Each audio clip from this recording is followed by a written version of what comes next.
أعوذ بالله من الشيطان الرجيم. بسم الله الرحمن الرحيم. يا أيها الذين آمنوا قوا أنفسكم وأهليكم نارا وقودها الناس والحجارة عليها ملائكة غلاظ شداد لا يعصون الله ما أمرهم ويفعلون ما يؤمرون. وقال النبي صلى الله عليه وسلم: مروا أولادكم بالصلاة وهم أبناء 7 واضربوهم وهم أبناء 10 وفرقوا بين المضاجع. رواہ ابو داود وصححہ الالبانی. محترم صدر اجلاس، گجرات سمی کے اس علاقے کے اور آس پاس سے آئے ہوئے ہمارے اخوان اور احبا، خواتین ملت اسلامیہ، علماء کرام، بزرگان دین، نوجوان ساتھیوں اور عزیز بچوں، اسلامی تربیت کا موضوع آج کے دور میں سب سے زیادہ حساس موضوع ہے. اتنا حساس موضوع کہ ایک باپ کو اس بات کی ذمہ داری محسوس کرنے کا وقت ہی نہیں ہے کہ اس کا بچہ کیا کرتا ہے. وہ اس بات کو محسوس ہی نہیں کرتا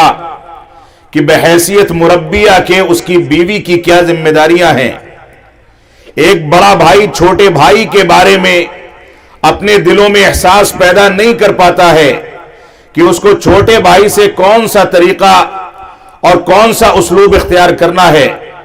ایک چھوٹا بچہ اپنے بڑوں کی شفقت کیسے حاصل کرے، بڑوں کا احترام کیسے کرے، بڑوں کے ساتھ کیسے پیش آئے، ان چیزوں کا شعور بھی ہمارے معاشرے سے اٹھتا چلا جا رہا ہے. آج کے دور میں اگر بچوں کی اسلامی تربیت کرنے میں ہم کامیاب ہو جاتے ہیں تو ایسی صورت میں وطن عزیز یا دنیا کے کسی بھی خطے میں ہمارے اوپر جو مسائل، جو مصائب، جو مشکلات بھی آ کر کے ہم کو پریشان کرتی ہیں، ان سارے کے سارے مسائل سے نجات حاصل کرنا بالکل آسان بن سکتا ہے. اگر ہمارے بچے حقیقت میں ہمارے بچے ہیں، اگر ہمارے بچے اہل اسلام میں اور مسلم گھرانوں میں پیدا ہونے والے بچے ہیں تو ہماری یہ ذمہ داری ہے کہ ہم ان کی تربیت اسی اسلوب میں کریں جس اسلوب کا تذکرہ قرآن و سنت کے اندر موجود ہے. بچوں کی تربیت کا پہلو آج کے دور میں ہمارے خاندانوں میں، ہمارے گھرانوں میں اتنا کمزور ہوتا چلا جا رہا ہے کہ اللہ رب العالمین نے ہم کو جو ذمہ داریاں دی تھیں، ان ذمہ داریوں کی کوتاہی کے نتیجے میں ایک بوڑھا باپ اپنے بڑھاپے میں یہ دیکھ لیتا ہے کہ بچے اس کو کس انداز سے گھر سے باہر نکالتے ہیں. اس کی بیماری کے ایام میں اس کو نظر انداز کر دیا جاتا ہے. اسپتالوں کا چکر لگانے کے بجائے اس کو محلے کے کسی دواخانے سے دوا علاج کا انتظام کرا کر کے اس کے ساتھ نوکروں والا سلوک کر کے گھر کے اندر ایک کنارے پر اس کی چارپائی ڈال دی جاتی ہے یا اس کا کمرہ بنا دیا جاتا ہے اور اپنی زندگی کے آخری ایام وہ اسی میں کڑ کڑ کر کے اور تڑپ تڑپ کر کے گزار دیتا ہے. یہ ہماری تربیت کا نتیجہ ہے کہ ہم اپنے بچوں کو بچپن سے نہ اسلامی تربیت دیتے ہیں، نہ مسجدوں سے جوڑتے ہیں، نہ بڑوں کے احترام کا سبق دیتے ہیں، نہ سیرت رسول کا سبق سکھاتے ہیں، نہ صحابہ کرام کے واقعات بتاتے ہیں، نہ قرآن مجید کی تعلیم سے ان کو بہرور کرتے ہیں اور نہ حدیث رسول ان کے سامنے بیان کی جاتی ہے. نتیجہ یہ ہے کہ وہی مولوی جو مولوی ہمارے محلے میں، ہمارے گاؤں میں، ہمارے علاقے میں، ہمارے شہروں میں اور ہمارے علاقوں میں جو مسجدوں کا ذمہ دار ہے، جو سب سے زیادہ ہماری نظر میں حقیر ہوتا ہے، آخر کار باپ مر جائے تو بیٹوں کے اندر اتنی صلاحیت نہیں ہے کہ اس کی صلاۃ جنازہ پڑھا سکیں، اس کی تدفین کے مسائل ان کو معلوم ہو، غسل کیسے دیا جائے گا اس کے بارے میں ان کو علم ہو. یہ ہماری تربیت کی کمزوری ہے کہ اس کے لیے وہی حقیر مولوی کام آتا ہے جو ہم کو کلمہ بھی پڑھائے، ہماری تربیت بھی کرے، جمعے کی نماز کا قیام بھی کرے، راتوں میں بیدار بھی ہو، مسجدوں کو قائم بھی کرے، مسجدوں کو آباد بھی کرے، ہمارا نکاح بھی پڑھائے، لیکن سارا ظلم و جور سیکھ کر کے سہ کر کے وہ زندگی گزارے، یہ ہماری تربیت کی کمزوری ہے۔ یہ ایک مسلمہ حقیقت ہے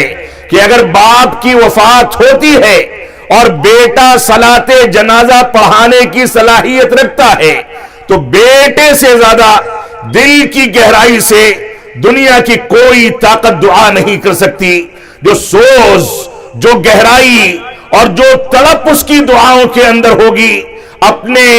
اس باپ کے لیے جس باپ نے بچپن میں اس کا پیشاب پاخانہ بھی دھویا،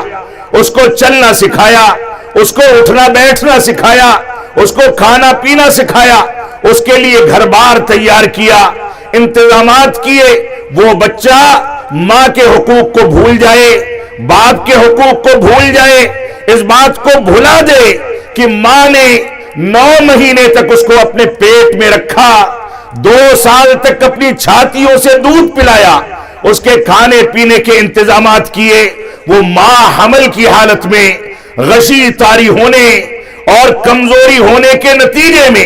ساری تکلیفیں برداشت کرتی تھی، لیکن پیٹ کے حمل کو، پیٹ کے بچے کو کوئی تکلیف پہنچ جائے، کسی انداز کا نقصان ہو جائے، اس ماں کو برداشت نہیں تھا۔ اس ماں نے پیدا کرنے کے بعد، جنم دینے کے بعد بچے کو اپنے چھاتیوں سے دودھ پلایا، اس کے پاس نہ کھانے کو کچھ تھا نہ پینے کو کچھ تھا، لیکن بچے کی پیاس اور بھوک اتنی زیادہ عزیز تھی کہ اس کے رونے کی آواز جو نکلی ماں نے اس کو اپنی چھاتیوں سے لگا لیا۔ یہ بچہ تربیت کی کمزوری کے نتیجے میں جب بڑا ہوتا ہے تو ماں کو بھلا دیتا ہے، جب بڑا ہوتا ہے تو باپ کو نظر انداز کر دیتا ہے، جب بڑا ہوتا ہے تو اپنے بڑے بھائیوں اور سرپرستوں کو نظر انداز کر کے وہ دوسرے انداز کی آزاد زندگی گزارنا چاہتا ہے۔ وہ یہ سمجھتا ہے کہ میں ان لوگوں کی خدمت کر کے چھوٹا ہو جاؤں گا، یہ حقیر کام ہے۔ وہ اس بات کو نہیں سمجھتا کہ اگر ماں باپ اس کے بچپن میں یہ سوچتے کہ اس کا پیشاب پاخانہ دھونا یہ حقیر کام ہے تو وہ برسوں تک اسی گندگی میں پلتا رہتا، اس کے جسم میں کیڑے لگ جاتے، وہ تباہ و برباد ہو جاتا۔ یہ بچے کو سمجھانے، بچے کی اسلامی تربیت کرنے اور بچوں کو اسلامی ماحول میں ڈھالنے، سیرت رسول کا درس دینے، ان ساری کی ساری چیزوں کی ذمہ داری ہم سب کی ہے۔ بچے کو یہ بتایا جائے کہ توحید کیا ہے، بچے کو یہ سمجھایا جائے کہ اتباع رسول کیا ہے، بچے کو یہ بتایا جائے کہ صحابہ کرام کا مقام کیا ہے، بچے کو یہ بتایا جائے کہ منہج سلف کی اہمیت کیا ہے، بچے کو یہ بتایا جائے کہ دنیا میں کیسے زندگی گزارنی ہے، سفر کیسے کرنے ہیں، پانی کیسے پینا ہے، کھانا کیسے کھانا ہے، پیسہ کیسے کمانا ہے، رات میں نکلیں تو اس کے آداب کیا ہیں، دن میں چلیں تو آداب کیا ہیں، چڑھائی پر چڑھیں تو اس کے آداب کیا ہیں، ڈھلان پر اتریں تو اس کے آداب کیا ہیں۔ کوئی سامنے آئے ہمارا بزرگ ہو تو اس سے کیسے سامنا کیا جائے، ماں کے مقام کو کیسے سمجھا جائے، بھائی اور بہن کے مقام اور عزت کو کیسے سمجھا جائے، گھر کی خواتین کے ساتھ کیا سلوک کیا جائے، اپنے علاقے کے علماء کے ساتھ کون سا وتیرہ اختیار کیا جائے، یہ پورے کے پورے دروس قرآن و سنت کے اندر موجود ہیں۔ ہماری یہ ذمہ داری ہے کہ ہم ان دروس کو سمجھیں، ان سے سبق حاصل کریں۔ میں نے جو آیت کریمہ آپ کے سامنے تلاوت کی ہے، اللہ رب العالمین ارشاد فرماتا ہے، یا ایھا الذین آمنوا قوا انفسکم واہلیکم نارا وقودها الناس والحجارہ علیہا ملائکۃ غلاظ شداد لا يعصون اللہ ما امرہم وَيَفْعَلُونَ مَا يُؤْمَرُونَ۔ اللہ رب العالمین نے فرمایا، اے ایمان والو، اپنے آپ کو اس رب سے ڈراؤ، اپنے آپ کو اور اپنے اہل و عیال کو اس آگ سے ڈراؤ جس آگ کا ایندھن خود انسان اور پتھر ہوں گے۔ اور بعض روایات میں ملتا ہے کہ جب جہنم کے اندر جہنمیوں کو ڈالا جائے گا تو وہ کہے گی فہل من مزید، کیا مزید میرے لیے غذا موجود ہے؟ اس کا پیٹ نہیں بھرے گا، اس میں پتھر ڈالے جائیں گے، انسان ڈالے جائیں گے جو اس کا ایندھن ہوں گے، آخر کار رب کائنات اپنا پیر داخل کرے گا، تب وہ یہ کہے گی کہ بس بس اب میرا پیٹ بھر گیا ہے۔ وہ جہنم کی آگ جس کی ایک چنگاری اس دنیا پہ گرا دی جائے تو قیامت تک یہاں سبزہ نہ اگے، کھیتی باڑی میں قحط سالی آ جائے، پانی سوکھ جائے، بورنگیں فیل ہو جائیں، اس گرمی کی شدت والی آگ اس کا ایندھن یہی انسان ہوگا اور پتھر ہوں گے۔ اللہ رب العالمین نے فرمایا علیہا ملائکۃ غلاظ شداد لا یعصون اللہ ما امرہم ویفعلون ما یؤمرون۔ اللہ رب العالمین نے فرمایا اس جہنم پر ایسے شدید فرشتے، سخت دل و جان والے فرشتے مسلط کیے جائیں گے جو بہت زیادہ سخت ہوں گے اور ان کو کسی کے اوپر رحم نہیں آئے گا۔ اللہ رب العالمین فرماتا ہے وہ جو کہا جاتا ہے اس کو کرتے ہیں اور اللہ رب العالمین کی نافرمانی نہیں کر سکتے۔ اللہ رب العالمین نے جیسا کہہ دیا اسی طریقے سے عمل کرتے ہیں اور اس کو انجام دیتے ہیں۔ علامہ ابن کثیر رحمت اللہ علیہ جو کہ تفسیر ابن کثیر کے مؤلف ہیں، فرماتے ہیں اس آیت کریمہ کی تفسیر میں کہتے ہیں ای علموہم وربوہم وعدبوہم بما یکون وقایۃ لہم من عذاب اللہ۔ فرمایا کہ اس آیت کریمہ میں آل اولاد کو، بچوں کو، نئی نسلوں کو، خواتین کو اسلامی تربیت کے اصولوں کے مطابق ڈھالنے کا جو حکم دیا گیا ہے اس کا معنی یہ ہے کہ ان کو دین کو سکھا دیا جائے، ان کو بتایا جائے کہ 5 وقتہ نمازیں کیوں ضروری ہیں، ان کو بتایا جائے کہ زکوٰۃ کی ادائیگی کیوں ضروری ہے، ان کو بتایا جائے کہ صحابہ کرام کے مقام کو سمجھنا کیوں ضروری ہے، ان کو سکھایا جائے کہ قرآن مجید کی تعلیمات کیا ہیں، ان کو بتایا جائے کہ سیرت رسول کا پیغام کیا ہے، ان کو بتایا جائے کہ صحابہ کرام کی سیرت کو پڑھنا اور ان کی زندگی سے عبرت پکڑنا کیوں ضروری ہے، ان کو بتایا جائے کہ حج بیت اللہ کو استطاعت کی صورت میں نمازوں کو پابندی کرنے اور زکوٰۃ ادا کرنے اور دوسرے ارکان اسلام کی ادائیگی، اعمال صالحہ کی ادائیگی کا حکم کیوں دیا گیا ہے، ان کو ساری کی ساری چیزوں سے بہرور کیا جائے، اس کے بارے میں معلومات دی جائے۔ تو فرمایا اس کا معنی اور مفہوم یہ ہے کہ ان کو اسلام کی تعلیمات سکھا دی جائیں، وَرَبُّوهُمْ اور ان کی تربیت کی جائے، ان کو بتایا جائے کہ جب چلنا ہے تو کیسے چلنا ہے، ماں کو تکلیف ہوتی ہے تو اس کی تکلیف کو دور کیسے کرنا ہے، باپ کی خدمت کیسے کرنی ہے، بچوں کی تربیت کیسے کرنی ہے، قرآن مجید کے ساتھ کیا سلوک کرنا ہے، حدیث رسول کے ساتھ کیا سلوک کرنا ہے اور منہج سلف کے حقوق کیا ہیں، ان کو ساری کی ساری چیزوں کی تربیت دی جائے، ان کو دن و رات کے تمام امور میں یوں ہی نہ چھوڑ دیا جائے کہ رات کی تاریکی میں کسی کونے میں بیٹھ کر کے وہ قہوہ خانوں میں بیڑی اور سگریٹ پیئیں، نشہ کریں، غلط انداز کی صحبت کو اختیار کریں۔ ان کو بتایا جانا چاہیے، ان کی تربیت کی جانی چاہیے کہ یہ تمباکو، یہ بیڑی، یہ سگریٹ، یہ گل اور یہ ساری کی ساری چیزیں جن کے اندر تھوڑا بہت بھی نشہ ہے، اسلام نے ہمارے لیے ان کو حرام کیا ہے۔ اللہ رب العالمین نے ہم کو اسراف و تبذیر سے دور رہنے کا حکم دیا ہے، لہذا ان کی تربیت کی جائے۔ اور اس کے بعد فرمایا وَأَدِّبُوهُمْ ان کو ادب سکھایا جائے، ان کو بتایا جائے کہ رب کائنات کے عبادت کے آداب کیا ہیں، رسول اکرم صلی اللہ علیہ وسلم کے حقوق کیسے ادا کیے جائیں،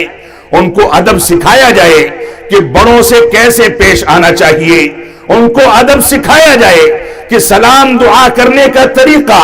اور اس کا اسلوب کیا ہونا چاہیے، ان کو بتایا جائے، ان کی تربیت کی جائے، ان کو ادب سکھایا جائے کہ جو شخص آپ کو دین سکھاتا ہے، یہ دنیا سکھاتا ہے، آپ کا استاذ ہے، اس کا احترام کس انداز سے کیا جائے، تو ان کو ادب سکھایا جائے، تاکہ حتی بما یکون وقایۃ لہم من عذاب النار، تاکہ یہ ساری کی ساری چیزیں ان کے لیے دوزخ کے عذاب سے بچنے کا ذریعہ بن سکیں۔ وہ دنیا میں ادب سیکھے، شریعت سیکھے، آداب سیکھے اور بڑوں کا احترام کرے، اسلام کے مطابق چلے، تاکہ اس کے نتیجے میں اس بات کی امید کی جا سکے کہ آخرت میں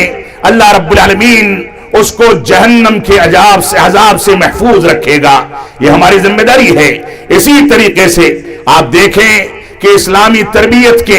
اتار چڑھاؤ یا اس کے بارے میں اسلام نے جن چیزوں کا تذکرہ کیا ہے وہ بے شمار چیزیں ہیں۔ اللہ کے نبی صلی اللہ علیہ وسلم فرماتے ہیں کہ تنکح المرأة لأربع،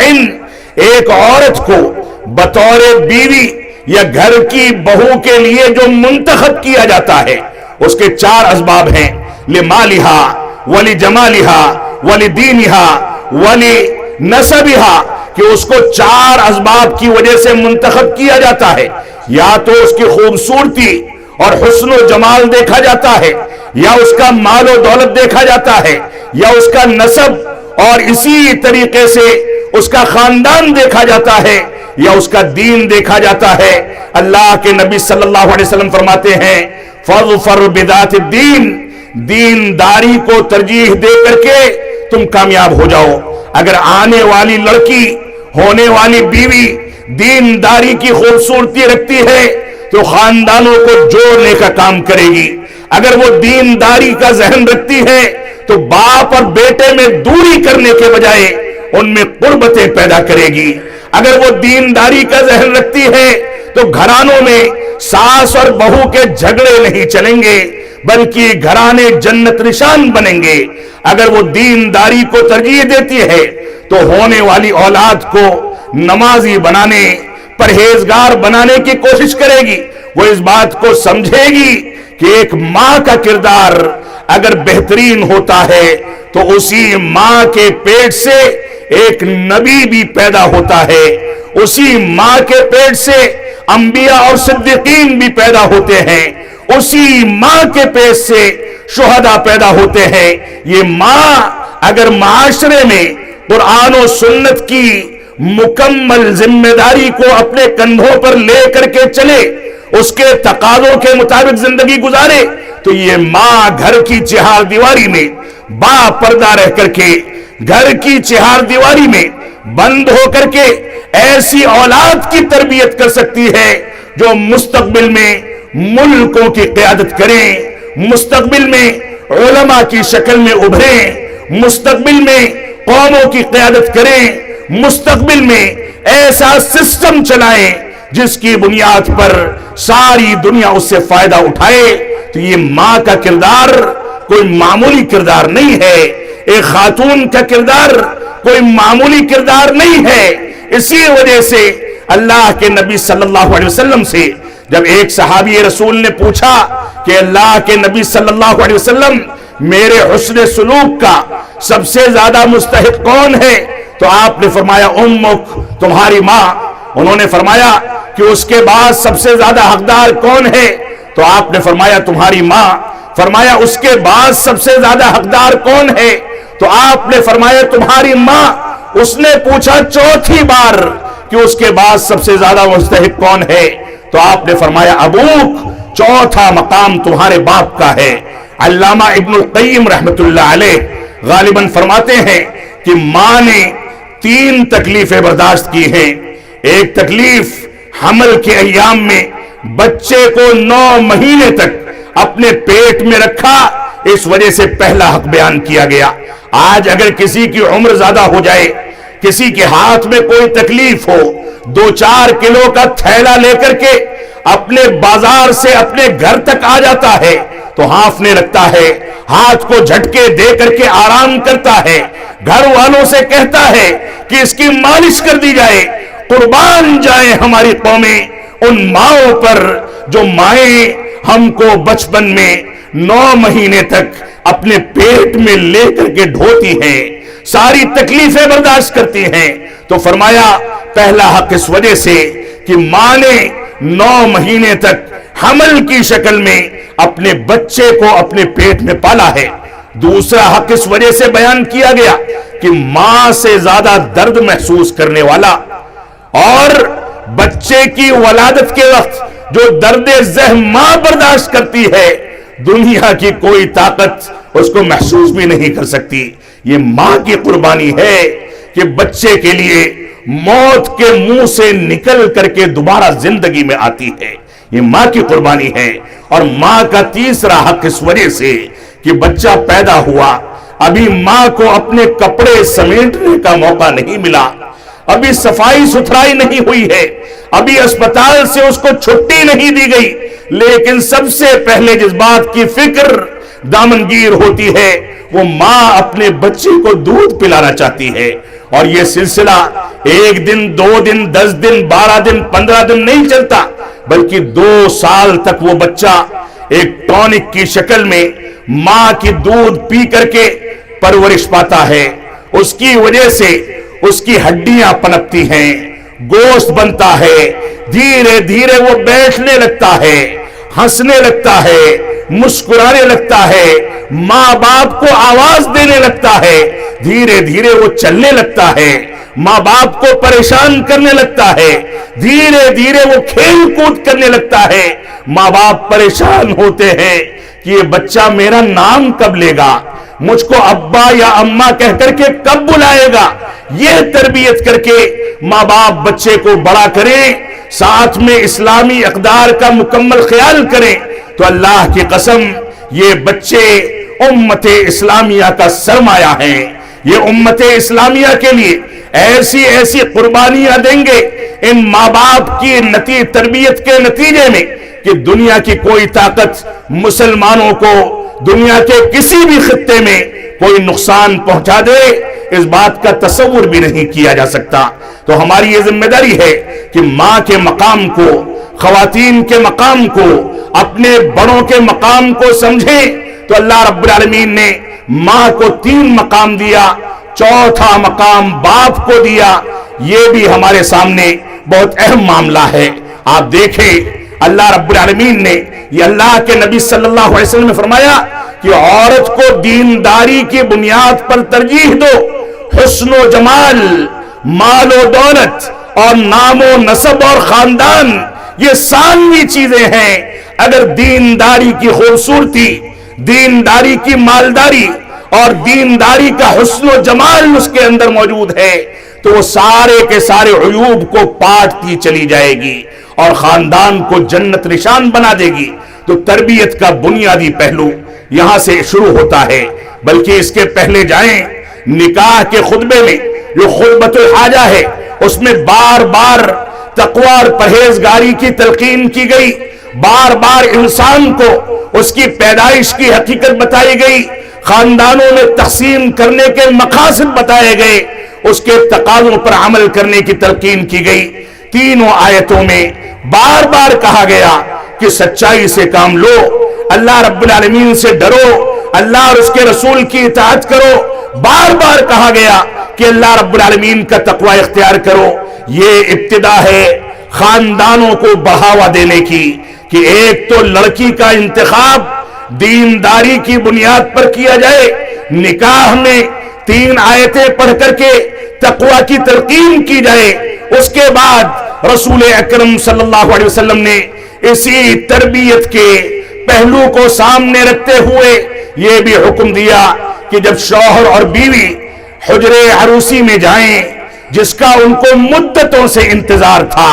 اس گھڑی کا انتظار تھا، لیکن جب اپنی خلوت میں پہنچتے ہیں تو پہلے باوضو ہو کر کے رب کائنات کو یاد کریں، اس کی شکر گزاری ادا کریں، اور ہم بستری سے پہلے شیطان رجیم سے پناہ مانگ لیں تاکہ ایسا نہ ہو کہ حمل ٹھہرے اور شیطان اسی وقت سے بچے کو کچوکا لگا کر کے توحید کے بجائے شرک کی جانب مائل کر دے، اتباع رسول کے بجائے بدعات کی جانب مائل کر دے، بڑوں کے احترام کے بجائے بڑوں کی توہین کی جانب مائل کر دے. لہذا ہم بستری سے پہلے دعا کر کے شیطان سے پناہ مانگ لی جائے. اور یہی اتنا نہیں ہے، محدثین اور علماء نے اس بات کو لکھا ہے کہ جب حمل ٹھہر جائے اور عورت کو ماہواری اور ناپاکی کے ایام سے رب کائنات نے دور کر دیا، 9 مہینے تک مسلسل اس کو عبادات کا موقع دیا گیا، نمازوں کا موقع دیا گیا، تلاوت کلام پاک کے اہتمام کا موقع دیا گیا.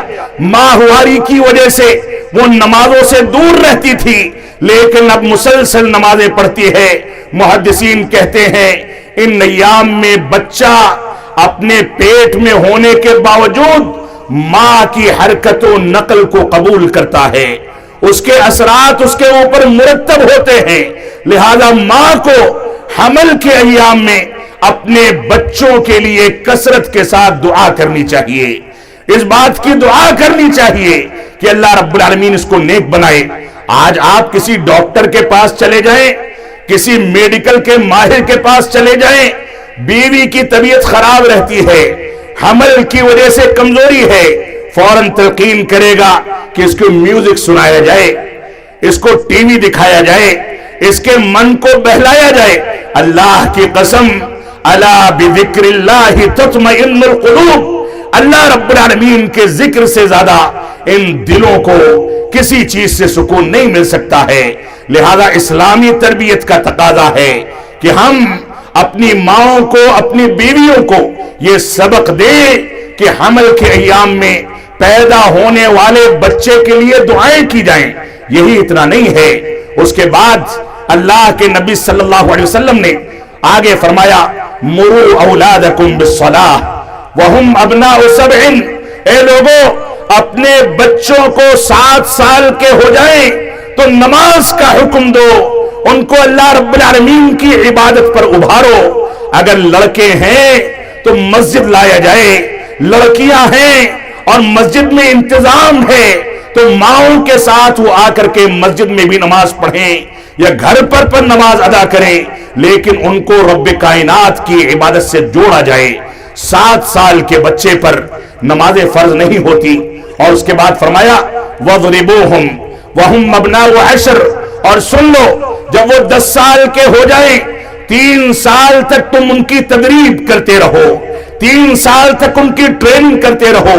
3 سال تک 5 وقتہ نمازوں میں فجر کی نماز سے لے کر کے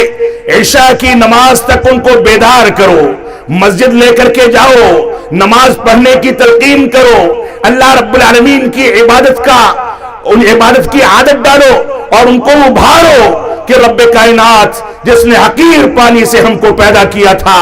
اس کی عبادت کے حقوق کیا ہیں. اور 3 سال کی ٹریننگ کے باوجود 10 سال کی عمر ہونے کے بعد بھی اگر وہ نماز نہیں ادا کرتے وَضْرِبُوهُمْ، ان کو سزا دی جائے، ان کے سامنے سختی کی جائے، ان کو بتا دیا جائے کہ اس خاندان میں، اس گھرانے میں بے نمازی بچوں کے لیے جگہ نہیں ہے، یہاں رہنا ہے تو اللہ رب العالمین کے حقوق ادا کرنے ہوں گے. لیکن یہ کون سی بدقسمتی ہے کہ ہم بڑے آرام کے ساتھ سوئیں، رات میں نکڑوں پر بیٹھ کر کے وقت گزاری کریں، ٹائم پاس کریں، اور اس کے بعد ایسا سوئیں کہ ہماری مسجدیں فجر کی نماز میں ویران رہیں. اگر ماں باپ نمازیں چھوڑیں گے تو بچہ نمازی کہاں سے پیدا ہوگا؟ بچہ بڑا ہوتا ہے، سن شعور کو پہنچتا ہے، پیسہ کمانے لگتا ہے. اب اسی مولوی کی باری پھر سے آتی ہے. اب وہ مولوی کے پاس باپ بچے کا کان پکڑ کے لاتا ہے کہ مولوی صاحب اس کو سمجھا دیں، یہ نماز نہیں پڑھتا، میں بوڑھا ہو گیا ہوں، میری خدمت نہیں کرتا. مولوی صاحب اس کو سمجھا دیں کہ خاندان کے اندر بڑوں کا احترام نہیں کرتا،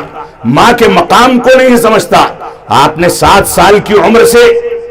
اس کو نماز کا حکم نہیں دیا، ماں کے انتخاب کے وقت میں دینداری کا لحاظ نہیں کیا، برادری کو ترجیح دیتے رہے، مال و دولت کو ترجیح دیتے رہے، حسن و جمال کو ترجیح دیتے رہے، اور ساری کی ساری سنتوں کو، عبادات کو، واجبات کو نظر انداز کیا. تو اب مولوی کے پاس کوئی جادو کی چھڑی نہیں ہے کہ وہ چہرے پر گھمائے گا اور بچہ نمازی ہو جائے گا. کوتاہی آپ کی ہے. آپ نے اگر کوتاہی کر دی تو اس کی تلافی کی کوشش کریں کہ آئندہ آپ کے خاندان میں اس انداز کے عناصر نہ پکنے پائیں، نہ پنپنے پائیں، نہ پلنے پائیں. یہ آپ کی ذمہ داری ہے. تو ہماری یہ ذمہ داری ہے کہ ہم اس انداز سے بچوں کی تربیت کے پہلو پر چلیں. تو 7 سال کی عمر میں اس کو نماز کا حکم دیا جائے. 10 سال کی عمر میں اگرچہ اس پر اب بھی نماز واجب نہیں ہوئی ہے لیکن اس کے اوپر سختی کی جائے اور فرمایا وَفَرِّقُوا بَيْنَ الْمَضَاجِعِ. یہ آج کے دور کی بہت بڑی کوتاہی ہے کہ بچوں کے بستروں کو، ان کی اوڑھنیوں کو، ان کی چادروں کو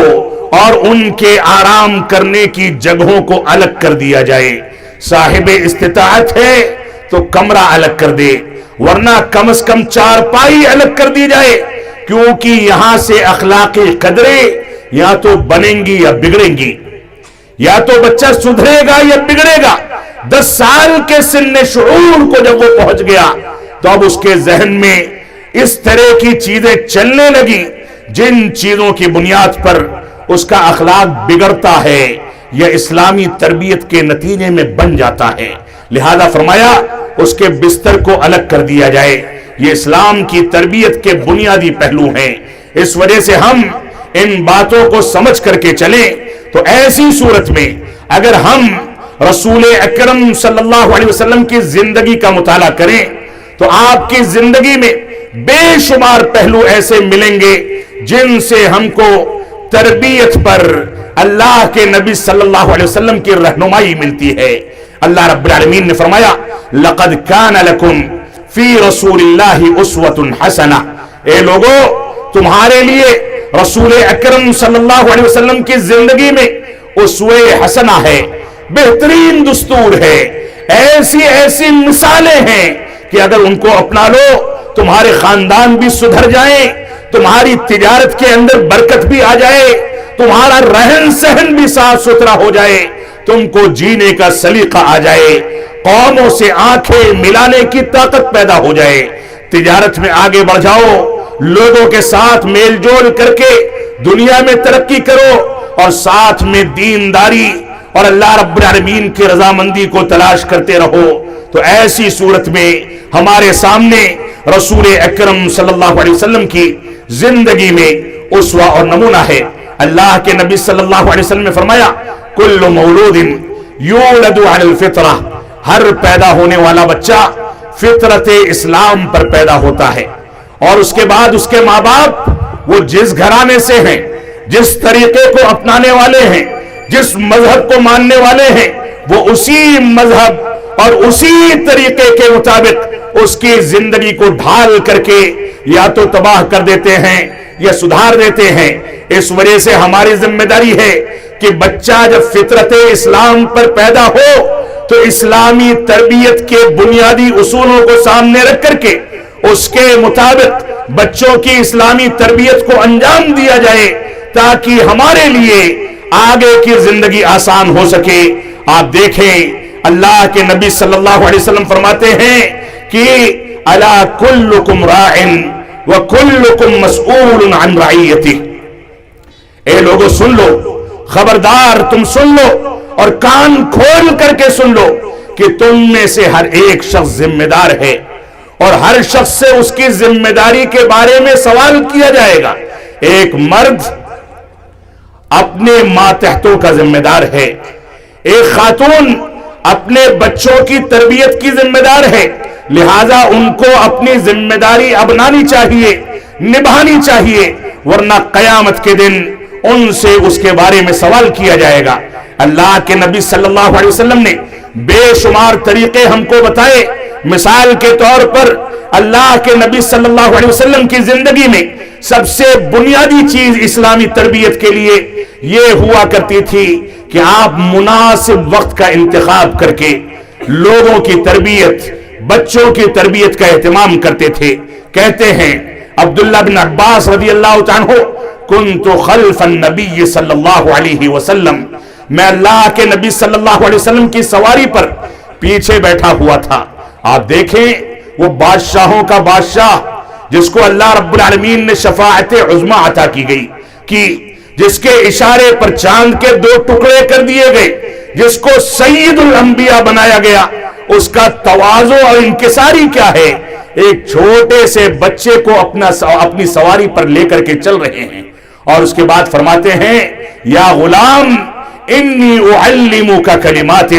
اے پیارے بچے میں تم کو کچھ کلمات سکھاتا ہوں، ان کو کان کھول کر کے سن لو، اور سن لو کہ اللہ رب العالمین کے علاوہ کسی سے مدد طلب نہ کرنا، اللہ رب العالمین کے علاوہ کسی سے پناہ طلب نہ کرنا۔ احفظ اللہ یحفظک، تم اللہ رب العالمین کی اور اس کے دین کی حفاظت کرو، اللہ رب العالمین تمہاری حفاظت کرے گا۔ اے بچے احفظ اللہ تجدہ تجاہک، اللہ رب العالمین کی حفاظت کرو، اللہ رب العالمین کو ہر جگہ اپنے سامنے پاؤ گے۔ اور اس بات کو سن لو، اس کو اپنی گھٹیوں میں بیٹھا لو کہ ساری دنیا اگر تم کو نقصان پہنچانا چاہے تو نقصان نہیں پہنچا سکتی الا یہ کہ اللہ رب العالمین نے تمہارے مقدر میں نقصان کو لکھ دیا ہو۔ اور یہ بھی سن لو کہ ساری طاقتیں اور ساری دنیا مل کر کے بھی کروڑوں کھربوں روپے برباد کر دے، تم کو فائدہ پہنچانا چاہے تو فائدہ نہیں پہنچا سکتی الا قد کتب اللہ لک، مگر اتنا جتنا اللہ رب العالمین نے تمہارے لیے لکھ دیا ہے۔ اللہ کے نبی صلی اللہ علیہ وسلم نے ایک چھوٹے سے بچے کو سواری پر بیٹھایا، بیٹھانے کے بعد حالات بنائے، اور اس کے بعد اس کو پیار اور شفقت کے ساتھ بلا کر کے یہ کلمات سکھائے، اور اتنی شاندار تربیت کی کہ وہی عبداللہ بن عباس رضی اللہ تعالیٰ عنہ اس روایت کو نقل کر کے ہم تک منتقل کرتے ہیں، اور آج ہم اس کی بنیادوں پر اللہ رب العالمین پر اعتماد اور توکل کرتے ہیں، ان وصیتوں کو سمجھتے ہیں، اس کے مطابق زندگی گزارتے ہیں۔ کھانے پینے کے وقت میں اللہ کے نبی صلی اللہ علیہ وسلم بچوں کی تربیت کرتے تھے، فرمایا یا غلام، اے بچے سم اللہ، کھانے پر پہلے بسم اللہ پڑھ لو، وَقُلْ بِيَمِينِكَ، اور اپنے داہنے ہاتھ سے کھاؤ، وَقُلْ مِمَّا يَلِيكَ، اور جو کچھ تمہاری پلیٹ میں تمہارے سامنے ہے وہیں سے کھاؤ، ساری پلیٹ میں ہاتھ نہ پھراؤ، بے ادبی کی بات ہے، سامنے والے کا حق مارا جائے گا، کسی کو برا لگے گا۔ یہ آداب کس کو سکھائے؟ بچے کو سکھائے، کھانے پر بیٹھ کر کے سکھائے۔ آج ہمارے دور میں باپ کو بچوں کے ساتھ کھانا کھانے کا وقت ہے یا نہیں ہے؟ بچوں کے ساتھ کھیلنے کودنے کا وقت ہے یا نہیں ہے؟ بچوں کے ساتھ ہنسی مذاق کرنے کا وقت ہے یا نہیں ہے؟ یہ باقاعدہ سوالات ہیں، جن سوالات کا جواب ہم کو اپنی گریبان کے اندر جھانک کر کے مانگنا ہوگا۔ اللہ کے نبی صلی اللہ علیہ وسلم کی تربیت کا ایک پہلو یہ تھا کہ آپ بیماری کے اوقات میں لوگوں کی تربیت کرتے تھے۔ اللہ کے نبی صلی اللہ علیہ وسلم ایک غلام جو آپ کی خدمت کرتا تھا، یہودی تھا، وہ بیمار پڑ گیا تو بیمار پڑنے کے بعد اس کے پاس جاتے ہیں، غلام ہے، آپ کی خدمت کرتا ہے، اسلام دشمن یہودی ہے، جا کر کے اس کے سر کے پاس بیٹھ جاتے ہیں، اور وہ ایک بار اللہ کے نبی صلی اللہ علیہ وسلم کے اخلاق کریمانہ کی وجہ سے ان کی جانب دیکھتا ہے، ایک بار اپنے باپ کی طرف دیکھتا ہے، اور اس کا باپ کہتا ہے کہ اطع ابا القاسم، اللہ کے نبی صلی اللہ علیہ وسلم کی اطاعت کرو اور اسلام قبول کر لو۔ یہ اخلاق اور تربیت کا ثمرہ تھا جس کے نتیجے میں لوگ اسلام لائے۔ آج کوئی کتنا بھی کہے کہ اسلام ہتھیاروں کے ذریعے پھیلا ہے، معاف فرمائیں گے، کوئی اس بات کو ثابت نہیں کر سکتا۔ اسی طریقے سے اللہ کے نبی صلی اللہ علیہ وسلم کا ایک پہلو یہ تھا کہ بچوں کے حقوق کا خیال کرتے تھے۔ سہل بن سعد رضی اللہ تعالیٰ فرماتے ہیں کہ اللہ کے نبی صلی اللہ علیہ وسلم ایک مرتبہ آپ کے پاس ایک کٹورا لایا گیا، بچہ جو ہے داہنے جانب بیٹھا تھا اور بائیں جانب کچھ بزرگ شخصیتیں بیٹھی تھیں، وہ مہمان تھے، مہمان کو پیالہ بڑھانے کی ذمہ داری میزبان کی پہلے ہے، تو بچے کو اپنے دائیں جانب بیٹھا ہوا پایا، دیکھا کہ اس کا حق ہے تو اس سے کہتے ہیں کہ اے پیارے بچے اگر اجازت دو تو پہلے مہمانوں کو بڑھا دوں، دائیں جانب ہونے کی وجہ سے تمہارا حق زیادہ ہے۔ بچے نے بھی کیا موقع غنیمت سمجھ کر کے اسلامی تربیت کے نتیجے میں یہی ہوتا ہے، بچے نے اجازت نہیں دی، کہا نہیں آپ کے ہاتھ سے جو کٹورا آئے گا وہ تو پہلے میں لوں گا، میں اس سے فائدہ اٹھاؤں گا، اس کے بعد آپ جس کو چاہیں دے دیں۔ یہ تربیت کا پہلو تھا جو رسول اکرم صلی اللہ علیہ وسلم کی زندگی کے اندر موجود تھا۔ اسی طریقے سے بچوں کے لیے دعا کا اہتمام کرنا۔ ابن عباس رضی اللہ عنہ کے بارے میں اللہ کے نبی صلی اللہ علیہ وسلم نے فرمایا اللہم فقہہ فی الدین وعلمہ التاویل، اے اللہ رب العالمین ان کو دین سکھا دے، دین کا علم دے دے، دین کی سمجھ عطا فرما دے۔ بچوں کے لیے دعائیں دیا کرتے تھے، بچوں کے لیے تحفے اور کھلونوں کا انتظام کرتے تھے، جیسا کہ عائشہ صدیقہ رضی اللہ عنہا جب آپ کے گھر میں آئیں تو ان کے لیے کھلونوں کا انتظام کرنا۔ وہ ایک بچہ جو چھوٹا سا بچہ تھا جس نے پنجرے میں کوئی پرندہ پال رکھا تھا، جب اس کے پاس جاتے تو اس کو کہتے یا ابا عمیر ما فعل النغیر، اے بچے ابو عمیر اس پرندے کو کیا ہوا ہے، وہ کیا کر رہا ہے، وہ لا کر کے مجھ کو دکھاؤ۔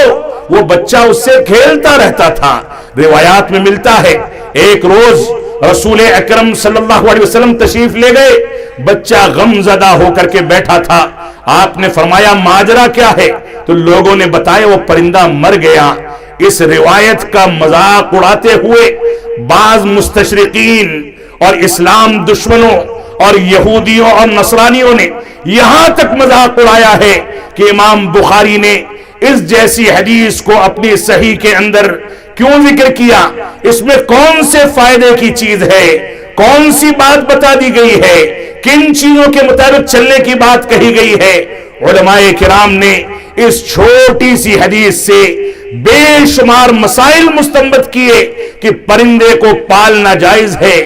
اگر اس کے حقوق ادا کیے جائیں تو پنجرے میں بند کرنا جائز ہے۔ ایک بچہ ابھی باپ نہیں بنا لیکن ابو عمیر یعنی اس کی کنیت سے اس کو پکارنا یا اس کی کنیت اس کے لیے رکھ دینا، یہ ساری کی ساری چیزیں جائز ہیں۔ ان چیزوں سے، ان حدیث سے علماء کرام نے بڑے بڑے مسائل مستنبط کیے۔ تو اللہ کے نبی صلی اللہ علیہ وسلم بچوں کے ساتھ ایسا وطیرہ اختیار کیا کرتے تھے۔ آپ دیکھیں اللہ کے نبی صلی اللہ علیہ وسلم ڈانٹنے اور ٹوکنے سے پرہیز کرتے تھے۔ انس بن مالک رضی اللہ عنہ فرماتے ہیں کہ میں نے اللہ کے نبی صلی اللہ علیہ وسلم کی 10 سال تک خدمت کی، لیکن ان 10 سالوں میں آپ نے کبھی ایسا نہیں کہا کہ ایسا کام کیوں کیا ہے اور ایسا کیوں نہیں کیا، یہ پانی کیوں نہیں لائے، یہ کیوں لے آئے۔ کبھی آپ نے اعتراض نہیں کیا، کبھی اف تک نہیں کہا، کبھی ٹوکا نہیں، کبھی ڈانٹا نہیں۔ اور وہ خادم رسول جو رسول اکرم صلی اللہ علیہ وسلم کی خدمت پر معمور تھا، اتنے اونچے شرف پر معمور تھا، اس خادم رسول کا مقام تو دیکھیں کہ اللہ کے نبی صلی اللہ علیہ وسلم کی خدمت کرتے کرتے ایسی تربیت حاصل کرتا ہے کہ آج تربیت کا درس دینے والے عقلوں سے حیران رہ جاتے ہیں کہ خادم کی اتنی اونچی عقل، اتنا اونچا مقام، اتنی اونچی عظمت، اتنی اونچی تعلیمات، آخر کون سی شخصیت کی تربیت میں پلا ہے؟ یہ ہماری ذمہ داری ہے کہ ہم ان چیزوں کو سامنے رکھ کر کے اس کے مطابق زندگی گزاریں۔ آپ دیکھیں اللہ کے نبی صلی اللہ علیہ وسلم بچوں کو مسجد لے کر کے جایا کرتے تھے۔ آج کے دور میں ہمارے بہت سارے مفتیوں نے، بہت سارے مکاتب فکر کے ماننے والوں نے، بہت سارے لوگوں نے جو اس بات پر گھمنڈ اور فخر کرتے ہیں کہ ان کے ساتھ سواد اعظم ہے، لیکن نہ ان کو سنت رسول کے آداب سے واسطہ، نہ حدیث رسول کے تقاضوں سے واسطہ،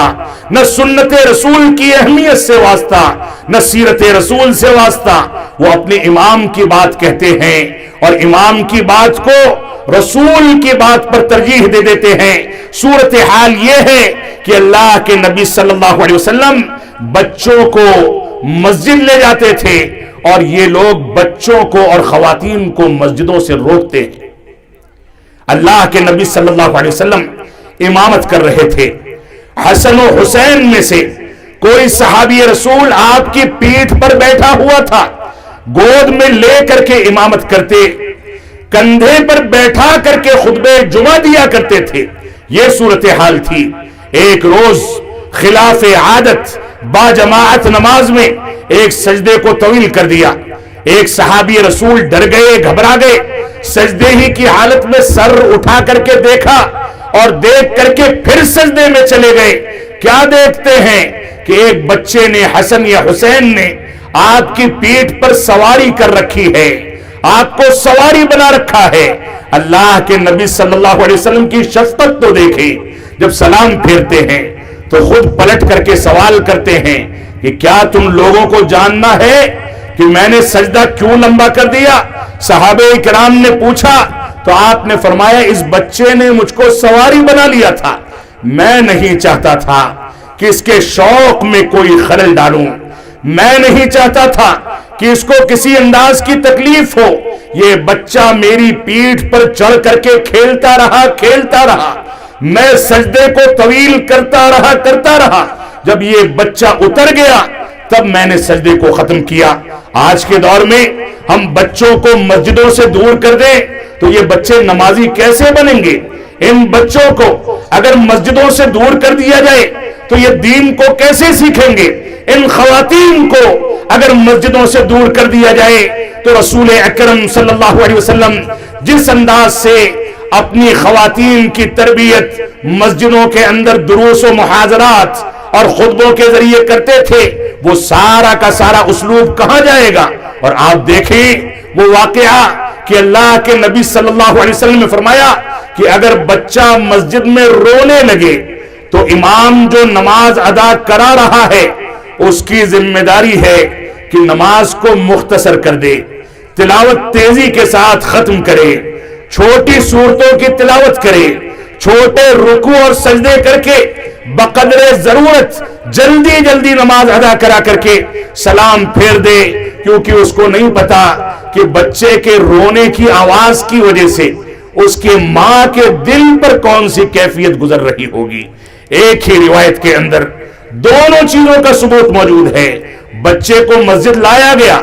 بچے کے رونے کی وجہ سے مجموعی طور پر با جماعت ادا کی جانے والی نماز کو مختصر کرنے کا حکم دیا گیا, اور ساتھ ہی یہ بھی کہا گیا کیونکہ ماں اس کو لے کر کے آئی ہے تو آواز پہچان کر کے تکلیف محسوس کرے گی, لہذا نماز کو چھوٹا کر دیا جائے. یہ تربیت کے پہلو تھے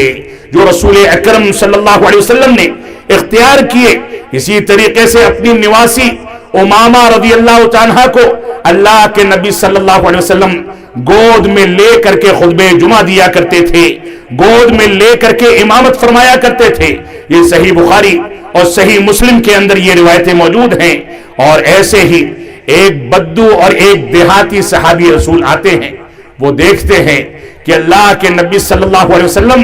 بعض بچوں کو بوسہ دے رہے ہیں, ان کو چوم رہے ہیں. وہ دیکھ کر کے تعجب کرتے تھے, کہتے تھے کہ ہم تو اپنے بچوں کو بوسہ نہیں دیتے. تو اللہ کے نبی صلی اللہ علیہ وسلم نے فرمایا ان پر رحم کرو,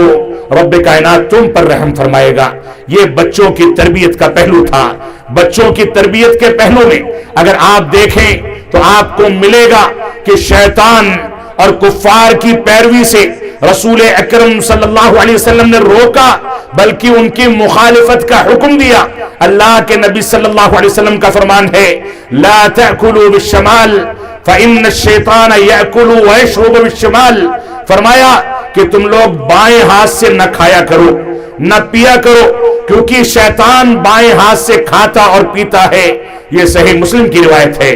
اسی طریقے سے اللہ کے نبی صلی اللہ علیہ وسلم نے فرمایا کہ یہ یہودی اور نصرانی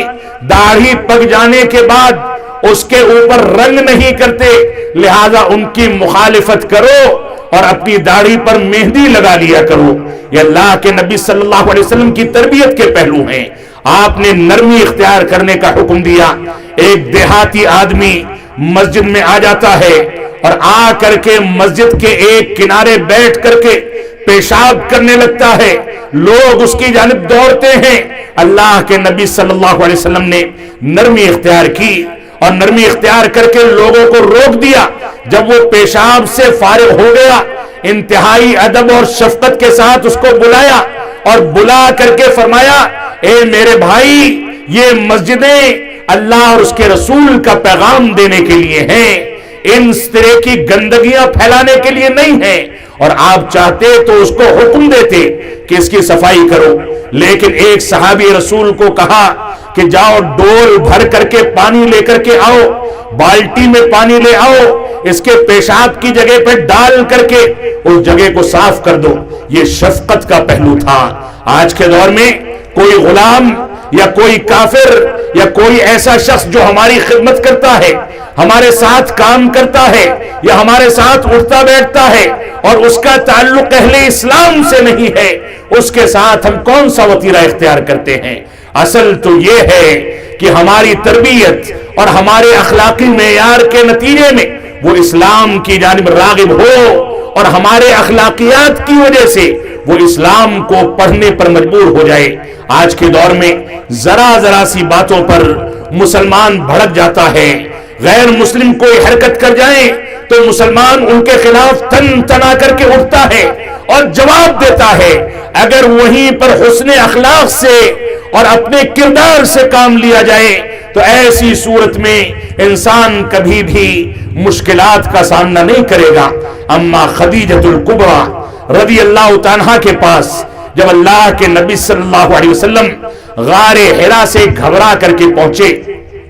اور ان سے کہا کہ مجھ کو چادر اڑا دو،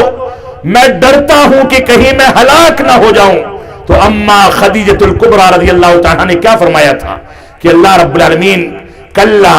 واللہ لا یخزیک اللہ ابدا،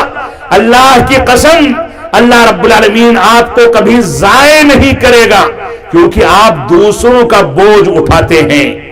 بیواؤں کا سہارا بنتے ہیں، دوسروں کو راستہ دکھاتے ہیں، کما کر کے دوسروں کی جھولیوں میں ڈال دیتے ہیں۔ آپ خدمت خلق اور اخلاق کے جس معیار پر قائم ہیں، اس معیار پر قائم ہونے والوں کو اللہ رب العالمین کبھی ہلاک نہیں کرتا بلکہ ان کو تحفظ فراہم کرتا ہے۔ تو بنیادی چیز یہ ہے کہ ہم نرمی اختیار کریں، نرمی کے ساتھ اسلام کے پیغام کو لوگوں کے سامنے پہنچائیں، نفس کو جھجوڑ دینے کا اسلوب اختیار کرتے ہوئے اللہ کے نبی صلی اللہ علیہ وسلم نے ایک نوجوان کے نفس کو جھجوڑ دیا۔ وہ نوجوان آیا، آپ سے اجازت مانگتا ہے کہ مجھ کو زنا کرنے کی اجازت دے دیجئے۔ اللہ کے نبی صلی اللہ علیہ وسلم نے اس سے پوچھا، کیا اس بات کو گوارا کرتے ہو کہ تمہاری ماں کے ساتھ، تمہاری بہن کے ساتھ، تمہاری گھر کی خواتین کے ساتھ کوئی زنا کرے؟ اس نے کہا کہ نہیں، میں کبھی اس کو برداشت نہیں کر سکتا۔ تو فرمایا جس کے ساتھ زنا کرنا چاہتے ہو وہ بھی تو کسی کی ماں یا بہن یا کسی کی بھابی یا کسی کے گھر کی خاتون ہے، کسی کی عزت و آبرو ہے۔ نفس کو جھجوڑ کر کے آپ نے اسلامی تربیت کا درس دیا۔ یہ بھی ہمارے اندر صلاحیت ہونی چاہیے کہ ہم اس کے مطابق زندگی گزاریں۔ اللہ کے نبی صلی اللہ علیہ وسلم بچوں کو یا جو لوگ لا علمی کا شکار ہوتے تھے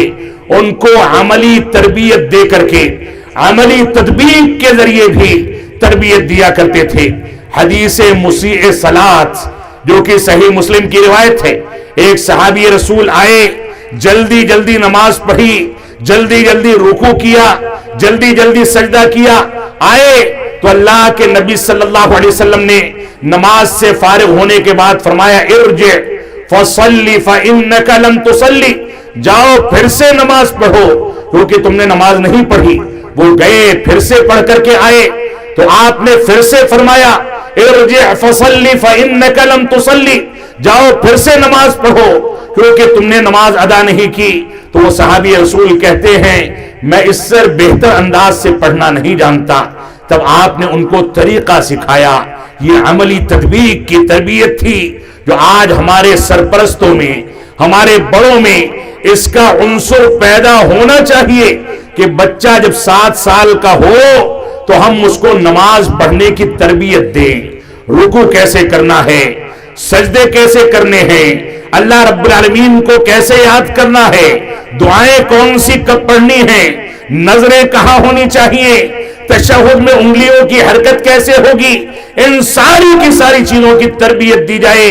عملی تطبیق کے ذریعے ان کو بتایا جائے اور ٹرینڈ کیا جائے، یہ ہماری بنیادی ذمہ داری ہے۔ اسی طریقے سے اللہ کے نبی صلی اللہ علیہ وسلم بچوں کی تربیت پر جس انداز سے توجہ دیتے تھے، اس کی ایک مثال یہ بھی ہو سکتی ہے کہ آپ بچوں کو کبھی کبھار سلام کرنے میں پہل کرتے تھے تاکہ بچہ سلام کرنے کا سبق حاصل کرے۔ بچوں کی آنکھوں پر پیچھے سے ہاتھ ڈال دیا کرتے تھے تاکہ بچہ اس کے ذریعے سے تربیت حاصل کرے، اپنے بڑوں کی قدر کرے، بچوں کے ساتھ نمازیں ادا کرتے تھے، بچوں کے ساتھ ہنسی مذاق کرتے تھے، اور تربیت کا پہلو یہاں تک تھا کہ حسن رضی اللہ تعالیٰ عنہ نے جب ایک صدقے کا کھجور اپنے مبارک منہ کے اندر ڈال دیا تو اللہ کے نبی صلی اللہ علیہ وسلم نے فرمایا، کخ کخ، اس کو تھوک دو، اس کو تھوک دو، کیا تم کو نہیں پتا کہ آل رسول کے لیے صدقہ جائز نہیں ہے؟ یہ تربیت کا پہلو تھا کہ انسان کے منہ میں کوئی کھانا پینا یا اس کا لقمہ بھی جائے تو جائز طریقے سے اور حلال طریقے سے جانا چاہیے، کیونکہ حرام طریقے سے جو لقمہ منہ کے اندر جاتا ہے وہ عبادات کو رائیگاں کرتا ہے، انسان کو اللہ سے دور کرتا ہے، اس کے اندر شیطان بس جاتا ہے اور وہ قرآن و سنت سے دور ہوتا چلا جاتا ہے۔ تو ہماری ذمہ داری ہے کہ ہم ان چیزوں کو سمجھیں۔ اللہ رب العالمین نے فرمایا، یا ایھا الذین آمنوا لا تلہکم اموالکم ولا اولادکم عن ذکر اللہ ومن یفعل ذلک فاولئک هم الخاسرون۔ اے لوگو، اللہ رب العالمین نے فرمایا، اے ایمان والو، تم اپنے آپ کو، اپنی آل اولاد کو، اپنے مال و دولت کو تباہ و برباد نہ کرو، اس میں غفلت کے شکار نہ ہو جاؤ، اللہ کے ذکر سے غافل نہ ہو جاؤ۔ جو شخص آل اولاد کے شوق میں اور دنیا داری میں، شادی بیاہ کی فضول خرچی میں، غلط انداز کی چیزوں میں آل اولاد کی اسلامی تربیت سے غافل ہو جاتا ہے، اللہ رب العالمین نے فرمایا، وَمَن يَفْعَلْ ذَلِكَ فَأُولَئِكَ هُمُ الْخَاسِرُونَ۔ جو ایسا کرے گا وہ خسارہ اٹھانے والوں میں سے ہے۔ اس وجہ سے ہماری ذمہ داری ہے کہ اولاد کی تربیت میں صحیح عقیدے کی تربیت، توحید کی تربیت، اتباع رسول کی تربیت، اولاد کو اچھائیوں کا حکم دینے کی تربیت، برائیوں سے دور رہنے کی تربیت، اسی طریقے سے اولاد کے نان و نفقے کے اندر عدل و انصاف سے کام لینے کی تربیت اور اس کا اہتمام، اولاد کے درمیان عدل و انصاف کرنے کا اہتمام، ان کے لیے ایسے وسائل بنائے جائیں کہ ایک بھائی دوسرے بھائی سے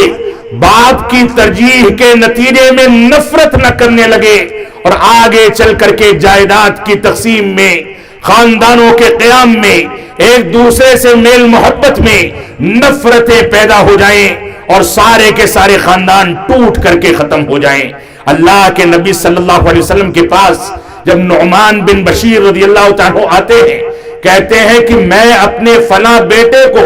کچھ کوئی ہدیہ اور ہبہ کرنا چاہتا ہوں، آپ نے فوراً سوال کیا، کیا ساری اولاد کو یہی ہبہ کیا ہے؟ انہوں نے فرمایا کہ نہیں۔ تو اللہ کے نبی صلی اللہ علیہ وسلم نے فرمایا، میں جور اور ظلم پر کسی کے لیے گواہ نہیں بنتا، پہلے جاؤ انصاف کرو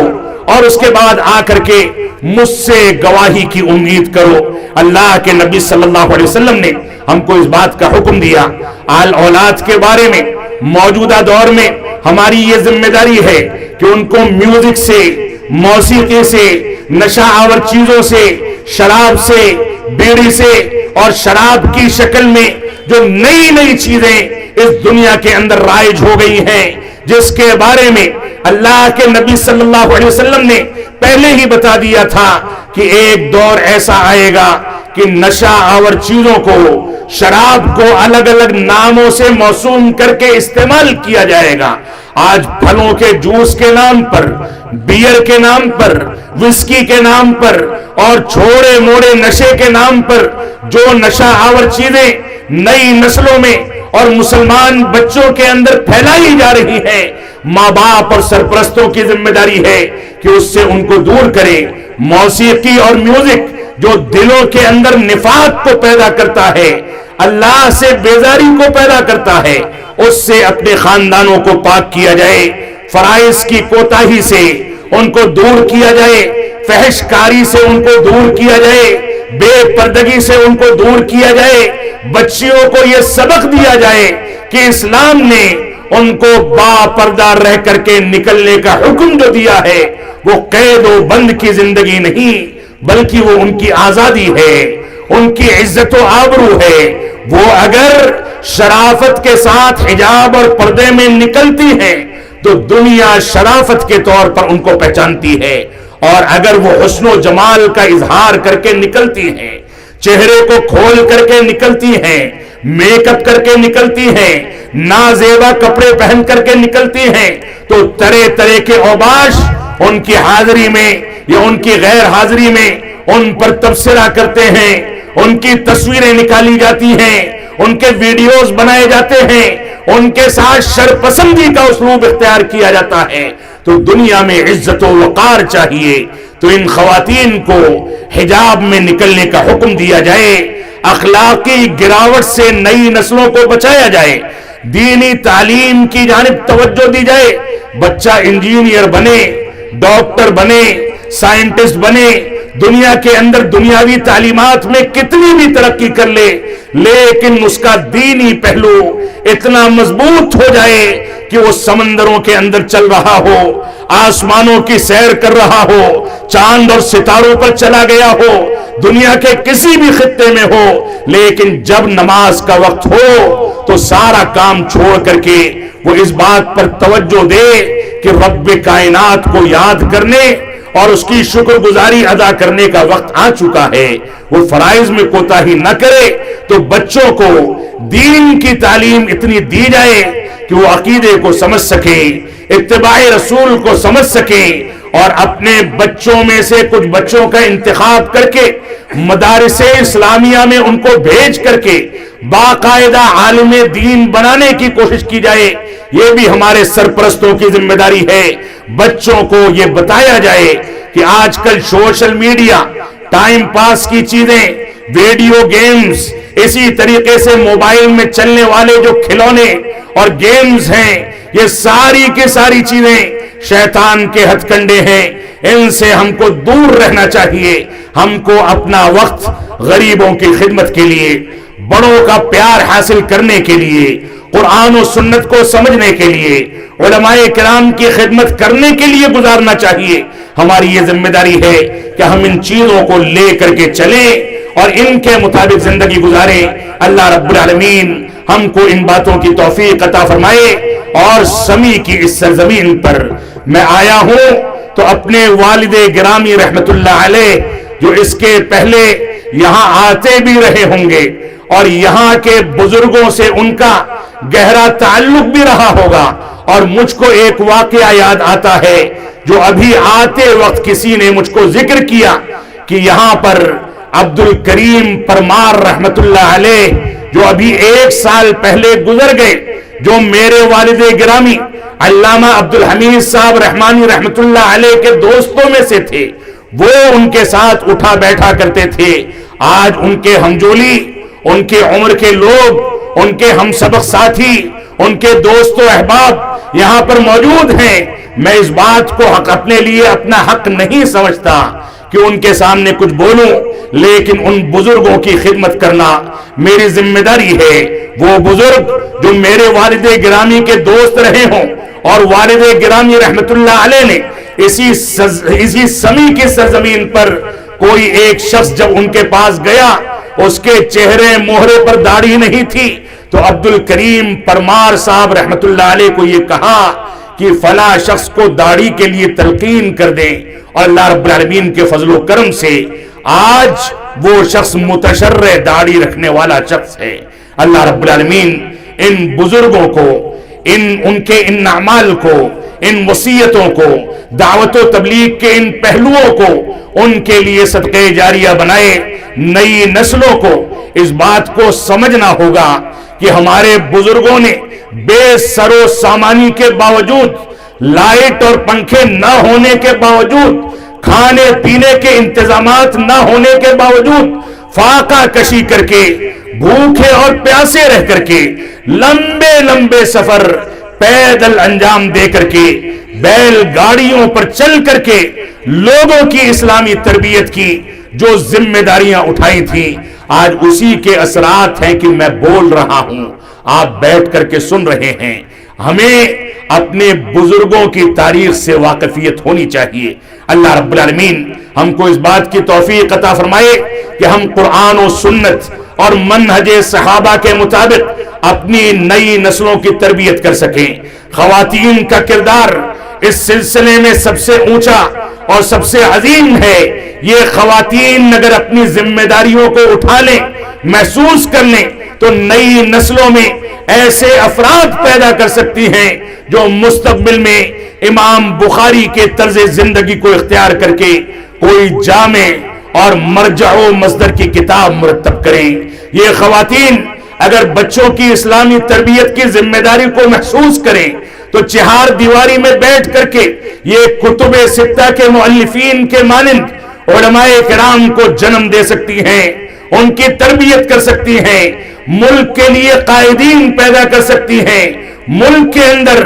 انقلاب کھڑی کرنے والی شخصیتیں پیدا کر سکتی ہیں۔ اللہ رب العالمین ہمارے سرپرستوں کو، ہماری خواتین کو، ہماری ماؤں کو، ہماری بہنوں کو، ہمارے باپوں کو، ہمارے بھائیوں کو، ہمارے بڑوں کو اس بات کی توفیق عطا فرمائے کہ یہ اسلامی تربیت کے بارے میں اپنے دلوں کے اندر احساس پیدا کریں۔ ہم جب تک جئیں تب تک اسلام پر جئیں، جب ہمارا خاتمہ ہو تو ایمان پر ہو۔ صلی اللہ علی نبینا محمد وعلی آلہ وصحبہ وسلم، والسلام علیکم ورحمۃ اللہ وبرکاتہ۔